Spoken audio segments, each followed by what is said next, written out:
Ayun, total na umpisahan ko na, pagpatuloy ko na rin. Kasi hindi ko matanggap talaga yung sinasabi nila na kaya daw siya nag-post, kaya daw nag-post yung taga-munisipyo dahil hindi daw nalagyan.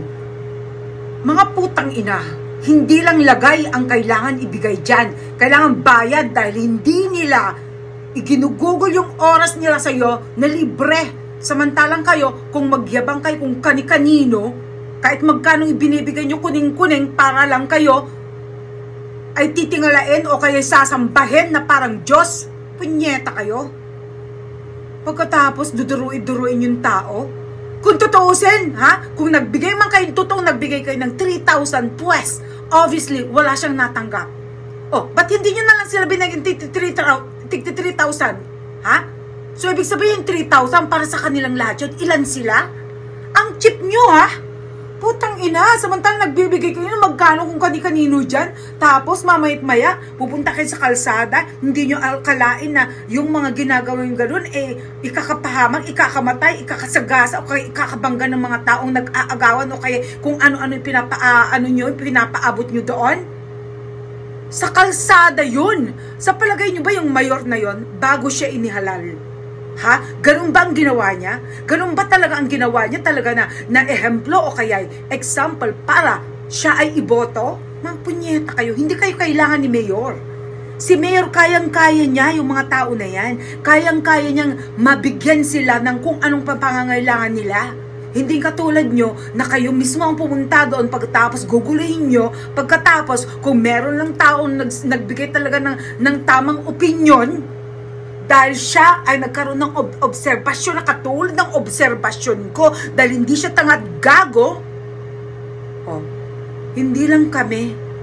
At least sila napatunayan natin na hindi lang pala ako nagsasalita, kundi yung mga iba't ibang mga tao na rin na nagbibigay din sila ng mga opinion na katulad ko. Ibig sabihin, hindi lang ako nag-iisa na nagsasalita lang dito ng kung ano-ano, naggaling ng kung saan-saan.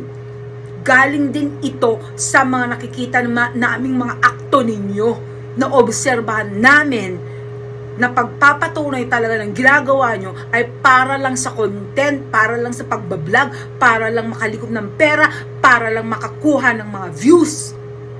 Pagkatapos babalitarin nyo, yung tao pa mismo ang nag-sorry. Dapat kayo mag-sorry. Kayo to panawagan ko sa mayor na yan, kung sino yung mayor dyan sa Coron, Palawan. Okay? Parang awan nyo na po, ipagtanggol nyo kung sino yung inapi dyan, at yan yung tao nyo mismo. Hindi kami papayag o hindi papayag ang buong sambayanan na ganyan talaga na hindi nyo man lang may pagtanggol kung sino yung tao nyong naninilbihan talaga ng totoo para sa inyo. Hindi tong mga tao na nagpayabang lang. O, diba? Ang mga gagong nagyabang lang at trinatong mga walang mga kamuang-muang na mga bata ginamit. Oh, pagkatapos ginawa pang mga patay gutom yung mga tao ninyo. Ganun ba talaga ang dapat na ehemplo na ipakita sa mga tao, lalong-lalo na sa mga kababayan mo? Please do something. Please make an action. Kung tutuusin, parangalan mo itong tao na to dahil hindi siya ang nagkamali. Gumawa lang siya ng paraan para at least i-voice out niya ang kanyang tamang opinion at obserbasyon, at hindi yun kasalanan at hindi yun dapat ang magbigay ng apology sa publiko, kundi itong mga gagong ito na mga pumunta na lang dyan ng mga garapata na katulad ng sinabi ni Leo Marcos, mga garapata lang na pumunta dyan pagkatapos manggulo, pagkatapos gagaguhin at walang respeto na trinatong mga ulol, mga aso ang mga tauhan mo. Pero mo, ipagduduro-duro ng ganon, at itong si putang inang Rendon naman, magpakalalaki ka, gago ka rin. Diba? Makakahanap ka rin talaga na isang totoong lalaki na talagang bubuntal sa'yo. Diba? That's not a good example. Lahat ng mga ginagawa nyo, it's not a good example. At ako pa yung kinastigo nyo dahil sinabi ko, nabanggit ko na pati yung anak ni diba? Bakit ako hindi magsasalita? Ha? Magpapapampam, nakahubad, halos nakahubad na lang, nakapantid bra sa harapan ng kanyang anak. Diba? Para lang makalikom ng views, para lang makakuha ng mga kung ano-anong mga attention ng mga tao. O, pati postiso ba naman pinag-games? Diba? Para lang ipahiya yung mga tao nakapostiso, ganon? Mabuti hindi nga niya pinahubad yung mga tao din para kung ano yung pinakamaduming panty, ibigay na rin doon para siya yung ganun. O, mabuti hindi ka na rin naghubad. Katulad ginagawa mo sa harapan ng anak mo. Ha? Sa social media. Sa buong mundo. My God! Yan bang exemplo na gusto nyong ipakita? Yan bang ang klaseng charity ang gusto nyong ipakita sa mga tao na kailangan tularan nila? Pagkatapos, ano yung utak mo? Ha? Yung pagsasabi mo na dapat daw maging inspirasyon na magkaroon ng ng money garland, mga ganon. Hello? So ibig sabihin, tutularan ka? Tutularan yung mga tao na nagbigay ng 1 million para lang ikwintas sa isang tao. So ngayon yung mga tao na walang pera, andun na lang sila. Ha? Naglulunok-lunok na lang, ganon. O pagkatapos mamaya't maya, sasabihin sa magulang nila, o bakit hindi mo rin ako bigyan ng ganon? O, para ma-inspire?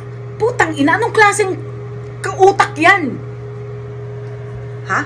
Kaya hindi ko masisisi talaga itong si Leo Marcos kung bakit itinakwil ka na bilang kumare. Diba? Kasi nga naman, there are a lot of ways para tumulong mag-charity. Katulad ko, nag-charity din ako. Nag-medical, nagkaroon din ako ng mga dental mission, nag-feeding ako sa tamang paraan. Kasama ko pa ang SM Foundation. Ganon, tingnan nyo lahat sa mga social media, sa YouTube. Ganon ang tama, hindi yung magpapabulastong na magmimigay ng pera, ganon. Hindi ganon ang tamang paraan para mag-charity. Kung gusto mo talagang tumulong, yung maraming makinabang, ako, tumutulong ako.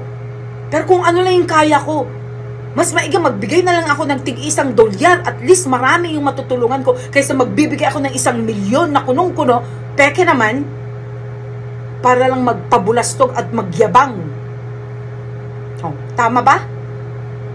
Kaya kung sino man yung tauhan ni Mayor Jan na dinuro-duro ng mga punyetang mga gago na ton, si Nano Rosmar at kung si Rendon, kung mga pa niya, alipores niya.